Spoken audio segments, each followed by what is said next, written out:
Então, vamos retomar aqui as nossas aulas sobre a significação do ceticismo filosófico do Barry Stroud. Agora a gente chegou na quarta e última aula sobre o capítulo 4, sobre o Kant, que, num certo sentido, deveria ser a mais importante, porque é quando o Barry Stroud vai, então, dar os seus argumentos de por que o Kant não responde satisfatoriamente ao ceticismo, né?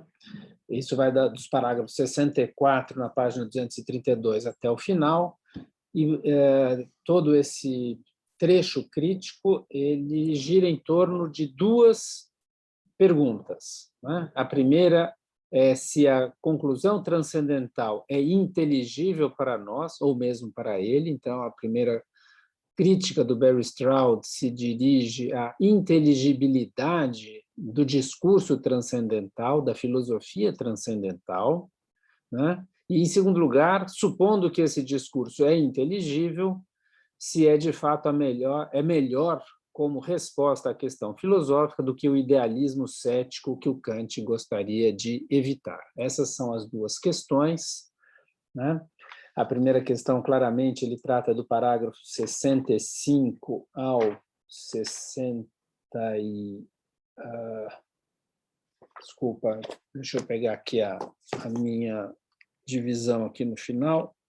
Eu achei que estava anotado lá. Vai do 65 ao 68, sobretudo, e a partir do parágrafo 69, ele vai na principal questão, se de fato essa resposta transcendental é melhor do que a posição cética, né? Alcançada na concepção tradicional da filosofia, né? Eu acho que, num certo sentido, a gente pode ficar um pouco decepcionado com esse final. Depois de tanto esforço de interpretação e explicação do projeto kantiano, nos seus aspectos mais gerais, alguém poderia imaginar uma refutação mais contundente.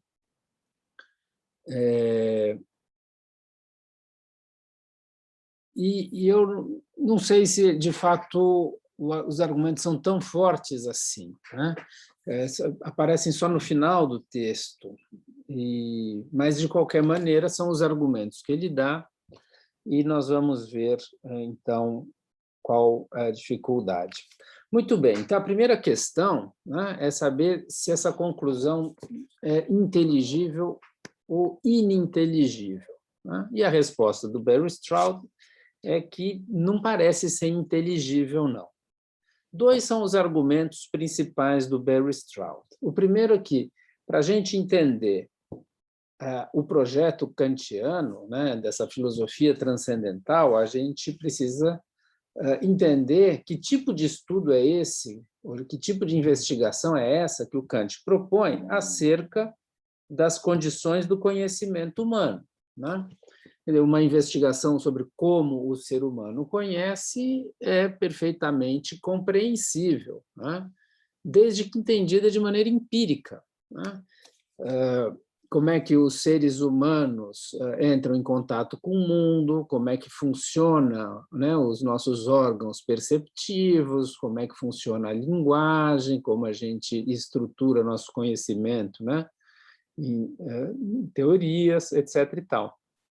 Isso não há nenhum problema em fazer. Na verdade, o capítulo 6, de alguma maneira, o Barry Stroud está abrindo já aqui as portas para a concepção científica do estudo do conhecimento humano, tal como o Quine propõe, que é justamente um estudo empírico. E é por isso que talvez o Quine entre na segunda parte do livro, na parte em que se discute a concepção kantiana, porque se de um lado o Quine rejeita a distinção interno e externo do Kant, de outro lado, parece que ele aceita essa ideia de que a filosofia é uma investigação, um estudo, né, das condições do conhecimento humano, desde que isso seja entendido empiricamente e não transcendentalmente, né, a priori, como pretende o Kant, né? E a questão do Barry Stroud é justamente saber, tudo bem, dá para entender empiricamente o que seria isso, é o que o Quine propõe, mas Como é que isso se daria de maneira a priori, né? Sem ser uma investigação empírica sobre isso, né?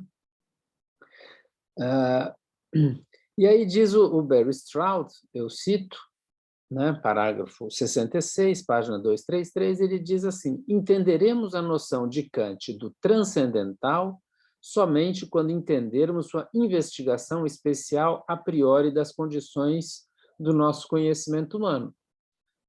Mas como é que a gente entende essa investigação? Bom, a gente só vai entender essa investigação se a gente entender o transcendental, né? Então, assim, para entender A, eu preciso entender B, porque A é muito obscuro, né? B pode ser entendido empiricamente, mas não é nesse sentido, é num sentido a priori. E como é que, então, eu posso entender B? Bom, eu só posso entender B à luz de A. Bom, mas B era para iluminar A. E agora eu preciso entender A para explicar, vou esclarecer B, para que aí eu possa esclarecer A de novo. É um círculo muito estreito, né? Como uma explicação. Uma explicação, às vezes, até pode ser circular, justificação nunca. Mas é preciso que a explicação ela não seja tão estreita assim. Né? É mais ou menos como assim, o que quer dizer fulano, quer dizer ciclano, o que quer dizer ciclano, quer dizer fulano. Entende? E então conclui o primeiro argumento, Barry Stroud, e ele diz, né, eu cito, e agora parece que entramos num círculo. Para entender o idealismo transcendental, devemos entender a natureza especial da investigação que dota o idealismo com um estatuto transcendental e não meramente empírico. E para entender como tal tipo de investigação especial é possível, devemos ver que o idealismo, entendido transcendentalmente, é verdadeiro, mas nós não entendemos ele transcendentalmente, muito menos sabemos ser verdadeiro, né? Então, essa é a primeira razão. O Kant não consegue explicar direito para nós o que seria essa investigação transcendental das condições do conhecimento humano. Mas há outras razões, diz ele, né? Para achar que a ideia de um emprego transcendental das palavras é difícil de entender. Bom, difícil de entender, acho que é óbvio, né? Mas eu acho que aqui a ideia é que assim, não é só que é difícil de entender, é que, no fundo, é ininteligível, no fundo. E essas razões são aparentemente kantianas. Por quê? Porque o próprio Kant traça uma distinção entre os usos empíricos e os usos transcendentais das palavras, né? Então, por exemplo, o termo de causalidade, de substância, né? E outros termos das categorias, todos eles têm significado quando são aplicados a um mundo empírico, né? Mas não, esses termos, ou a nossa linguagem, de um modo geral, não tem significado quando aplicado fora desse nível empírico, né? Fora dos limites da experiência possível nos termos kantianos, né? Bom, se é assim, se todo o nosso discurso tem inteligibilidade somente quando tem referência ao mundo empírico, ou dentro dos limites da experiência possível, como é que, então, nós podemos ter um discurso transcendental? Isso é um discurso que vai além desses limites da experiência possível. Então, parágrafo 67, pergunta o Barry Stroud, como, então, poderia haver pensamento e discurso inteligíveis com termos cujo emprego não está determinado por condições empiricamente verificáveis, as quais podemos descobrir que valem na nossa experiência, né? Muito bem, né? E o parágrafo 68 ele explica um pouco mais, né? Detalhando que termos, né? Não só falando das categorias, mas falando de percepção direta, etc. e tal, como é que nós poderíamos entender um discurso que só tem significado dentro da experiência, valendo para algo que está fora da experiência, que condicionaria a experiência, né? Então, conclui o Barry Stroud, segundo os próprios princípios kantianos, é difícil ver como eles podem ter qualquer emprego inteligível. Esse tipo de crítica já foi levantado logo após o Kant, né? Por exemplo, por um filósofo cético na época, né, o Schulze, e o Schulze levantou um problema desse tipo. E Hegel, Fichte e outros que estariam mais do lado do idealismo kantiano, né? Eles tentaram mostrar que o Schulze e outros, né, que levantaram uma crítica similar, não entenderam o Kant, etc. E tal. Então, de fato, essa é uma crítica antiga, que foi muito discutida e que, num certo sentido, permanece até hoje, porque, como o Strauss chama a atenção, parece que vem de dentro da própria filosofia kantiana a ideia de que é impossível você ter um discurso inteligível sobre as condições da experiência, né? De qualquer maneira, o Kant dificilmente se convenceria com argumentos desse tipo, mesmo de inspiração, né, kantiana, ou com base no que ele mesmo diz. Então, tanto o argumento da circularidade quanto esse da significatividade dos termos que a gente emprega para falar do transcendental e para falar da experiência, né? O Kant poderia insistir que não, se esse discurso sobre o transcendental não tivesse significado, nós não conseguiríamos explicar como o conhecimento é possível. Se o conhecimento é possível, então a única maneira é aceitar o domínio transcendental e aceitar, portanto, que o discurso sobre esse domínio transcendental é significativo, né? Tem significado, né? Então, há uma atração para a gente aceitar, mesmo que a gente tenha dificuldade de entender esse discurso, a gente tem que aceitar que ele é inteligível, porque essa é a nossa única maneira de explicar o conhecimento. Bom, aceitando essa possível resposta kantiana, o Strauss, então, contra-argumenta, isso é, argumenta contra a filosofia kantiana, contra o idealismo transcendental, levantando dois problemas. O primeiro problema vai do parágrafo 70 a 77, 76 inteiro, até parte do 77. No meio do 77, ele parece se encaminhar para um segundo argumento que iria mais ou menos daí até o final do capítulo, né? Então, ele fala assim, né? Comentando a resposta do Kant, parágrafo 69. Essa resposta certamente tem seu atrativo, apesar das obscuridades do transcendental, mas ela levanta dois problemas sérios que precisam ser enfrentados. Quais são esses dois problemas? No 70, ele fala, primeiro supõe-se tal coisa, e lá, no final do 77, ele fala assim, e por que não poderia estar esta segunda alternativa ser verdadeira? Por que deve haver uma explicação do nosso conhecimento? Essa é a segunda dificuldade, certo? Então,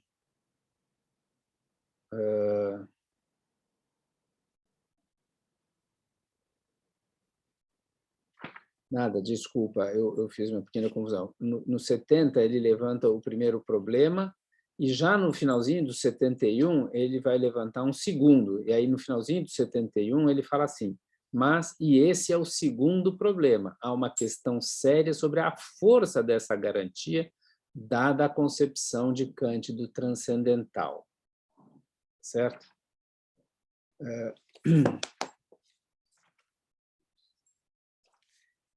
Então, espera só um pouquinho. Tá. Então, vamos lá. Acho que eu vou ter que me corrigir aqui, né? Eu falei que lá no 64, são duas perguntas. Eu acho que o meu esquema de análise anterior não estava muito bom. Ele levanta duas perguntas para a gente reformular. Essa própria conclusão é inteligível para nós ou mesmo para ele?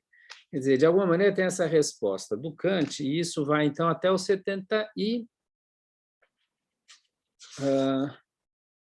mais ou menos até o 77. Né?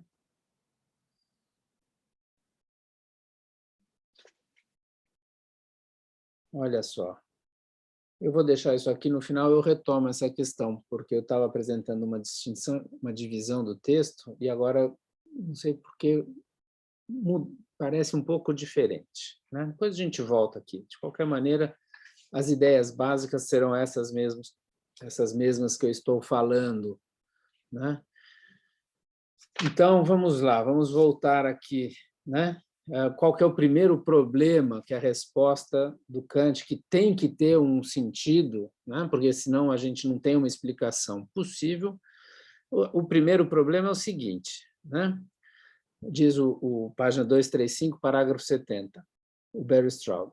Por que seria o refúgio da adoção do idealismo no nível transcendental, então, mais atraente ou mais satisfatório para nós do que adotá-lo no nível empírico, quando ele pareceu tão paradoxal e perturbador? Eu acho que essa aqui é uma das ideias principais da crítica do Stroud ao Kant, que é, no final das contas, depois de fazer essa distinção entre o interno e o externo, né, e tentar garantir o conhecimento no nível interno, explicar as condições de conhecimento empírico, né, e, para isso, né, garantir um realismo empírico, né, uma verdade no domínio empírico, tudo isso só seria possível para o Kant porque a gente pressupõe um domínio externo, transcendental, né, que, então, o discurso falando desse domínio transcendental explicaria o conhecimento interno.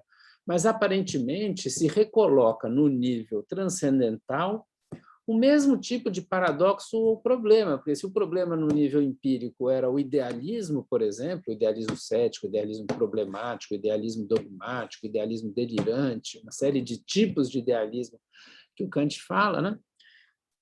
Por que que, no final das contas, esse idealismo transcendental seria menos paradoxal ou menos perturbador do que o idealismo no nível empírico, né? Claro que o Kant vai tentar mostrar, e esse é todo o esforço dele, de que o idealismo transcendental é um idealismo de tipo diferente dos outros, né? E que seria justamente um idealismo que garante o realismo que a gente quer no conhecimento, né? Mas, e aí vem o Barry Stroud, parágrafo 71, e esse é o segundo problema, há uma questão séria sobre a força dessa garantia, dada a concepção kantiana do transcendental, né? Então, esse segundo problema, ele, de alguma maneira, está se relacionando com aquela segunda questão do 64 que eu estava falando. A segunda questão do 64 é, se for inteligível, vamos até supor que seja inteligível, né? Ainda assim, né, a conclusão transcendental é melhor como resposta à questão filosófica do que o idealismo cético que ele, Kant, está se esforçando para evitar? Bom, a gente viu agora que aparentemente é tão paradoxal e perturbador quanto. Esse é o primeiro problema. E vem o segundo problema, tudo bem, o Kant dá uma garantia para nós, né? Mas essa garantia que ele nos dá é realmente forte, né? Nós nos encontramos numa situação melhor do que aceitar o ceticismo, né? E aí o Bergström, então, vai investigar essa garantia, né? E a gente pode distinguir dois momentos aqui nessa análise do problema. A primeira vai do 72 até o 76, 77, como eu falei, e a segunda vai do 77 até o final, né? Quer dizer, uma análise da garantia da verdade, né, ou da aceitabilidade da conclusão transcendental depende de um argumento, né, ou depende de uma argumentação. Mas se você espreme o Kant, e aqui eu vou resumir um pouco, no fundo ele só tem um único argumento que se repete de diferentes maneiras ao longo da crítica da razão pura, seja na estética, na analítica, né? Que no final das contas o que o Kant repete quase como um disco riscado é essa, né? Se você aceitar o realismo transcendental, se seguiria um idealismo empírico. Ora, a gente quer evitar o idealismo empírico. A condição, como a gente viu lá na primeira das aulas sobre o Kant, a condição para ter uma boa teoria do conhecimento é que essa teoria do conhecimento explique adequadamente como que nós temos conhecimento, como o conhecimento é possível, né? A condição, então, é garantir o conhecimento e não negar o conhecimento. Ora, se você é um realista transcendental, você teria de negar esse conhecimento e teria que defender ou um idealismo ou um ceticismo, né?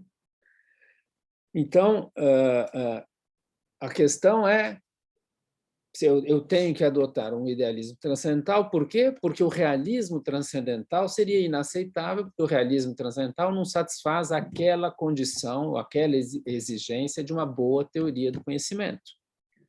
Mas pergunta o Barry Stroud que isso é meio enigmático, né? Por que o Kant pensa que, de maneira inevitável, o realismo transcendental deve dar lugar ao idealismo empírico ou cético? Isso não é muito claro. O Barry Stroud até acha que há uma espécie de, não inconsistência no Kant, mas uma espécie de dificuldade, porque o argumento principal, nós já vimos em aula anterior, é a ideia de prioridade epistêmica. Se você tem uma prioridade epistêmica, você termina cético, né? Então, o que nós temos que fazer é rejeitar a prioridade epistêmica. Então, num certo sentido, o que o Kant diz é que, no domínio empírico, não há prioridade epistêmica. E, portanto, nós temos uma percepção direta das coisas, nós podemos conhecer as coisas, sim, né? No entanto, na argumentação kantiana, a garantia dessa percepção direta das coisas e, portanto, do conhecimento das coisas, tal como elas aparecem para nós na experiência, é que, no nível transcendental, essas coisas que aparecem, elas são modificações nossas, são coisas que aparecem, não são coisas em si mesmas, né? Então, de alguma maneira, o Kant aceita a percepção direta de coisas independentes, empiricamente falando, somente porque ele não a aceita transcendentalmente falando. Então, mais uma vez, é como se ele transferisse o problema do nível empírico para o nível transcendental. Quer dizer, ele recusa a doutrina da prioridade epistêmica no nível empírico apenas porque ele aceita essa doutrina da prioridade epistêmica no nível transcendental, né? E isso, diz ele na nota 9, mostra como essa doutrina da prioridade epistêmica é forte, porque mesmo o Kant, que lutou contra ela com todas as forças, né, que argumentou contra ela para garantir o nosso conhecimento, dizer que uma condição de possibilidade do conhecimento é ter percepção direta, no entanto, ele acabou aceitando ou reintroduzindo essa doutrina no nível transcendental, né?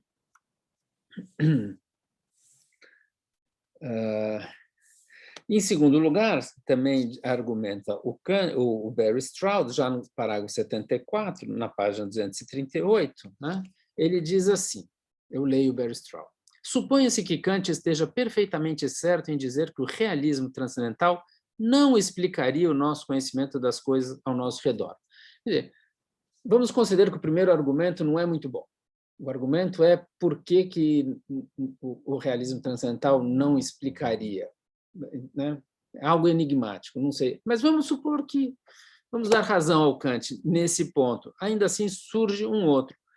Por que isso, por si mesmo, desqualifica essa teoria como verdadeira transcendentalmente falando, né? Por que uma teoria no nível transcendental, o realismo, não o idealismo, seria falsa, né? Ela pode ser verdadeira mesmo que ela não explique o conhecimento, né? É isso que o Barry Stroud está sugerindo, né? É claro que a gente viu, e aqui eu repito, para o Kant, dada a concepção kantiana da filosofia, a boa teoria do conhecimento é aquela que explica como o conhecimento é possível. Se você tem uma teoria segundo a qual o conhecimento seria impossível, né? Ou nós não poderíamos garantir que temos conhecimento, bom, então não é uma boa teoria do conhecimento, né? De alguma maneira, esse é o único critério, né, para a gente aceitar uma teoria do conhecimento, né? Mas,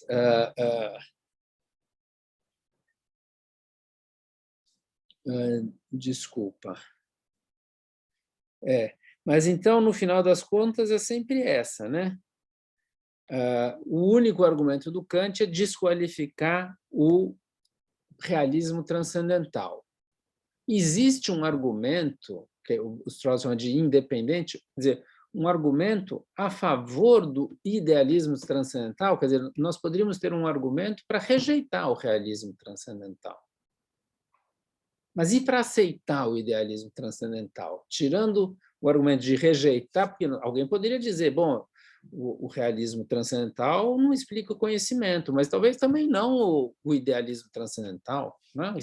Não é porque uma doutrina é falsa ou inaceitável que a outra se torna imediatamente aceitável. Né? Então, lá no parágrafo 77, o Bergstraud fala assim, poderíamos começar a nos perguntar se, afinal, se demonstrou com muito rigor a falsidade do ceticismo. Né? Isto é, se a gente não for capaz de ter uma confirmação independente a favor do idealismo transcendental, talvez o idealismo transcendental não seja melhor do que o realismo transcendental e as suas consequências, como o idealismo cético, né? Ou o ceticismo, ou outras formas de idealismo, né? Idealismo problemático. Né? Então, ele fala assim, sem alguma confirmação independente do argumento do idealismo transcendental, isso pareceria equivalente a dizer ou o idealismo transcendental ou absolutamente nenhuma explicação. Tá certo? É isso, não é que o idealismo transcendental é verdadeiro.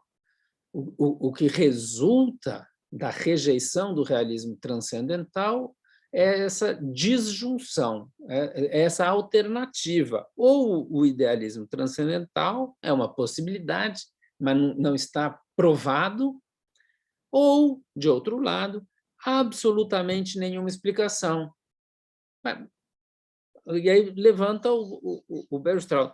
Por que não poderia ser essa segunda alternativa verdadeira? Por que deve, e ele põe no itálico, porque deve haver uma explicação do nosso conhecimento? Pode ser que não tenha nenhuma.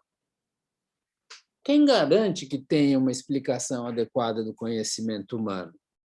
Tá certo? Esse é o ponto.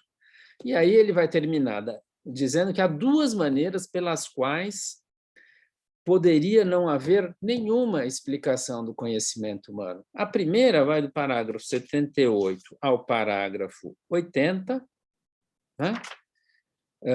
Que começa assim, primeira, se o ceticismo fosse verdadeiro, não teríamos esse conhecimento. Então, uma maneira de você não ter uma explicação para o conhecimento é simplesmente dizer que não há esse conhecimento. E lá no 81, ele fala assim, mas poderia haver outra maneira em que poderíamos não ter uma explicação do nosso conhecimento do mundo ao nosso redor. Poderia simplesmente não haver uma explicação do tipo que procuramos. Isto é, há conhecimento, então não é ceticismo, no sentido desse livro. Há conhecimento, o que não é uma explicação desse conhecimento. Ou pelo menos não há uma explicação do tipo que procuramos, isso é, do tipo que a filosofia procura. Pode haver uma explicação empírica, mas, a priori, né, não tem. Né? Uma explicação no nível transcendental, essa não existe. Poderia acontecer isso. Então, 78, 79 e 80 é um desenvolvimento de que o Kant não refutou o ceticismo, é ou idealismo ou nenhuma explicação. O que pode ser entendido ou idealismo transcendental ou ceticismo. Né? E na segunda, eu não vou entrar nos detalhes disso, a aula já está longa, acho que não é o caso de ficar, mas e a segunda é ou idealismo transcendental, isso é, ou a gente tem uma teoria que explica, quer dizer, a gente tem o conhecimento e tem uma teoria que explica, ou a gente tem o conhecimento e não tem uma teoria que explica, nem realismo transcendental, nem idealismo transcendental, que era o que eu estava falando agora há pouco. Acho que isso está claro para vocês, não vou entrar nos detalhes, mas, então,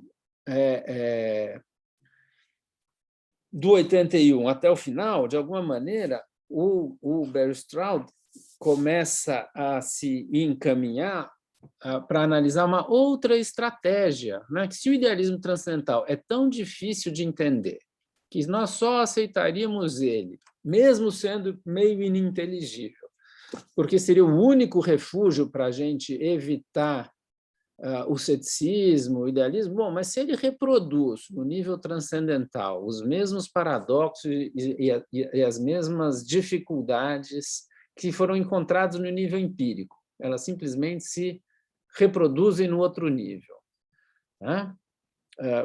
O que se ganhou com esse tipo de teoria, né, a respeito do domínio transcendental, né? Talvez nada, né? Então, para evitar o ceticismo, talvez seja melhor manter a distinção entre o interno e o externo, mas simplesmente dizer, né, que a posição adequada não é defender uma teoria, como a do idealismo transcendental, mas simplesmente aceitar que há conhecimento e não dar uma explicação filosófica no sentido de não defender uma teoria, como a teoria do idealismo transcendental. Esse vai ser o caminho do Carnap, que é um neo-kantiano, e isso será analisado no capítulo 5, e eu espero gravar ao menos 2 aulas sobre o capítulo 5 para orientar a leitura de vocês do livro do Barry Stroud. Então, até a próxima aula.